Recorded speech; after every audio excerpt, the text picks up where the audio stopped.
मतलब उस हिसाब से आपने रिकवर किया है सर, और आपकी हंसी देखकर तो सीरियसली किसी को भी मजा आ जाएगा सर। आप एक चीज बताओ, गोली बताएं, एक तो मेरे यहाँ सर पे लगी, मेरे उस पे बीवी पटके पे लगी, उसकी प्लेट पे लगी, प्लेट मुड़ी तो मेरे पे बम्प आ गया। ये मेरे हेड के अंदर फ्रैक्चर हो गया था। एक मेरे ब्रम फटा था तो मेरा स्प्लिटर लगा, मैं I lost my I in that. ये हाथों में मेरी ये है, यहाँ पे मेरी एल्बो के अंदर है। एक मेरे पेट में, बुलेट प्रूफ के नीचे जो पेट में यहाँ गोली लगी थी, मेरे इंटेस्टाइन पंचर हो गई। अरे और मेरे एक पीछे हिप में लगी थी, तो हिप में लगी और मेरे पीछे टेल बोन के पास आके रुक गई। वो अभी गोली अंदर ही है। These are the hits which I sustain. Pakistan के एम्बुश में आ गए और कई दिनों तक वो उनका टॉर्चर झेलते रहे। जब उनका शरीर मिला तो वो पोस्टमार्टम रिपोर्ट तो अभी भी इंटरनेट पे है, आप गूगल कर सकते हैं। Postmortem report of Saurabh Kalia. उनके चेहरे पर आईब्रोज के अलावा और कुछ नहीं था और शरीर छोटा हो गया था क्योंकि इतनी हड्डियां तोड़ दी थी। और सिर्फ सौरभ कालिया नहीं, जाट रेजिमेंट के वो बहादुर 5 जवान, आंखें फोड़ दी गई और फिर निकाल दी गई, कान पियर्स कर दिया, फोड़ दिया कान, पूरा शरीर उनके सिगरेट बट से जला हुआ था कि नाक टूटी हुई थी, उनके दांत टूटे हुए थे। द जेनाइटल्स वर कट, उनके हाथों से नाखून निकले हुए हैं, कुछ उंगलियां कटी हुई हैं, बट मार मार के उनके रिब्स तोड़ दिए। मतलब ऐसा क्या था उस इंसान में जो वो इंफॉर्मेशन मांग ही रहे होंगे ना। दुश्मन तो इंफॉर्मेशन ही चाह रहा होगा ना उनसे, जो वो नहीं दे रहे होंगे। हे गाइस, अब मैं रिएक्ट करने वाली हूँ on Indian army tug life. So before I start, hello बनाम मोनाली नायक, वेलकम टू माय चैनल नखरे वाली मोना। और अगर आपने मुझे अब तक सब्सक्राइब नहीं किया होगा तो please to subscribe my channel. So let's गो।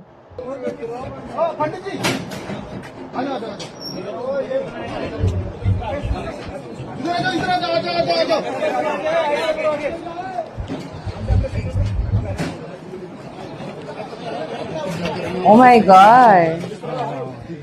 अरे बाकी चलते ऊपर आ जाओ।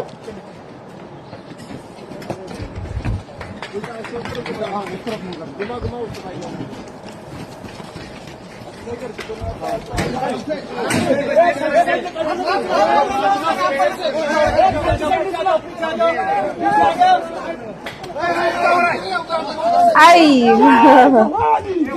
जय शिवाजी, जय शिवाजी, जय शिवाजी। अरे हाय, भाग रहे हैं काफिर, शूट देम डाउन। एक भी हिंदुस्तानी बचना नहीं चाहिए। अरे मरने मारने की क्या बात करता है, थोड़ा सा प्यार का है।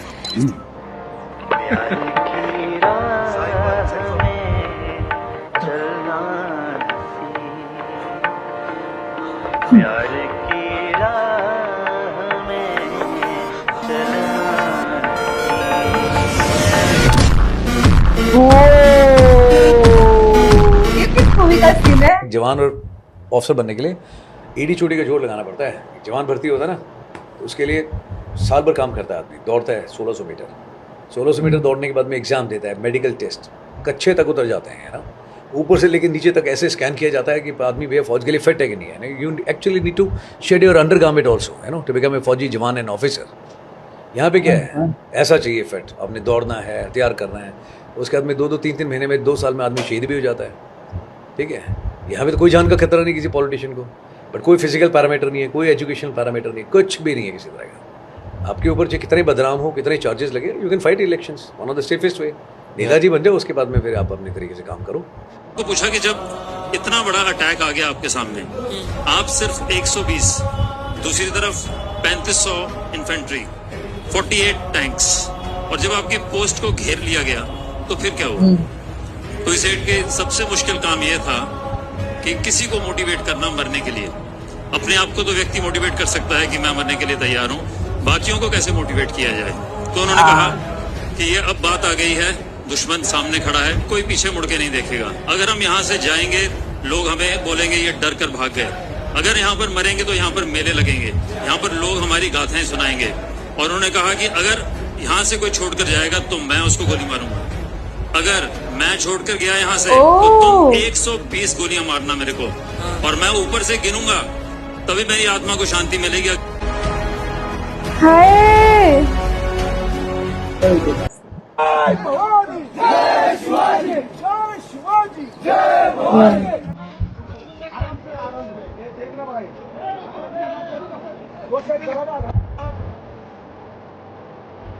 क्या हुआ?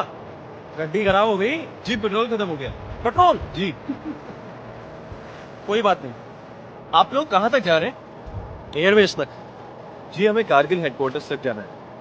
अरे सर इसकी बात छोड़ो यार, ये बताओ आप पीछे क्या ले जा रहे हो? गन्स, एम्यूनेशन, रॉकेट लॉन्चर्स, बुफोर्स, विस्फोटक। हाँ जवान है साहब जी। जवान है? Good morning.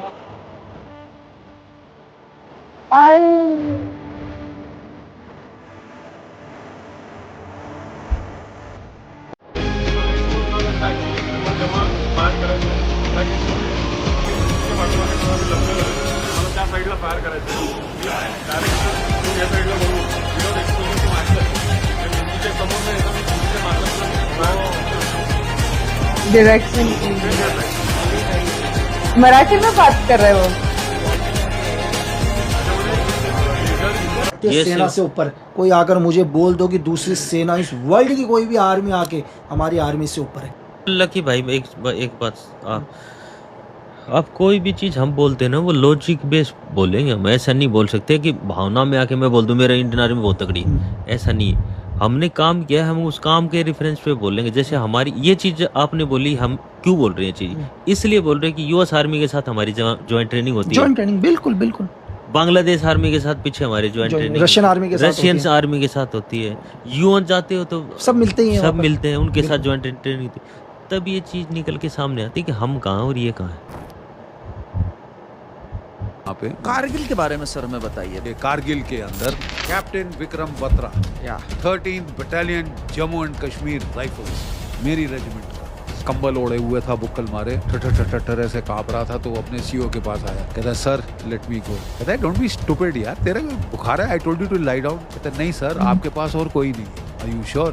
Yes sir। तो ये गया, तो इसने अभी जो बेनट फाइटिंग की थी, 5 मारे थे Pakistani by hand to hand fighting. पाकिस्तानियों ने तोपे दागनी शुरू कर दी। तो एक लड़का, ये तो पीछे पत्थरों के आगे चट्टानों के, एक लड़का जो खुले में था वो बुरी तरह घायल हो गया। Got that boy, dragged him from there, almost 20 yards drag करके कंधे पे दाग के उसको वो पत्थरों के पीछे, जैसे ही उसने फेंका और खड़ा होके वो भी जंप करने वाला था, तो वो दुश्मन का स्नाइपर उसको देख रहा था, straight into the heart and he died on the spot। वो और एक क्लिप था ना जहाँ पे जवान तिरंगा में आए, मतलब वो खुद नहीं आए, तिरंगा में आए। वो वाला कितना इमोशनल था, वो मेरे दिमाग में चलते रहा। ये वाली क्लिप एक लास्ट वाली, ओ माय गॉड, इसके लिए दिल बहुत ही सख्त करके देखना पड़ेगा। बहुत इमोशंस जाग गए, वो भी अलग लेवल के। वो जो 8 बुलेट्स की बात कर रहे हैं, कहाँ पे, काकने, इंटेस्टाइन वगैरह, गूज बम्स। इंफॉर्मेशन नहीं मिला इसलिए सिर्फ आईब्रो दिखाई दे रहे थे, बाकी सब कीचड़ मिचड़ जो भी वो सारी चीजें कर दी थी। रोने आ रहा था मुझे, रोने कैसे कंट्रोल किया मुझे पता है। तो ऐसे जब सुनते हैं, देखते हैं, पता नहीं, वो मैं आपको बता भी नहीं सकती मैं कैसे महसूस कर रही हूँ अभी, एंड देन व्हेन ये सारी चीज़ें कैसे नहीं दिखाई जाती है on huge level, so that we should know कि क्या क्या हुआ है हमारे आर्मी के साथ उस दुश्मन देश में। मैं ये वीडियोस भले ही मुझे कम व्यूज मिलते हैं ये सारी क्लिप्स पे वगैरह, मैं फिर भी लेके आती हूँ। इसके पीछे रीज़न ही है कि जानिए, अपने देश के बारे में जानिए, हम कहाँ खड़े होते हैं आज के डेट पे, ये जानिए, ये मेन रीज़न है। आपको कैसे लगा ये वीडियो, आप मुझे कमेंट में ज़रूर बताने का। मेरा रिएक्शन जितना हो सके लाइक कमेंट से ऐसे भर दो गाइस, हो सके तो सब थैंक्स भी देना, मेरे चैनल की ग्रोथ के लिए हेल्प हो जाती है। बाकी और रत्न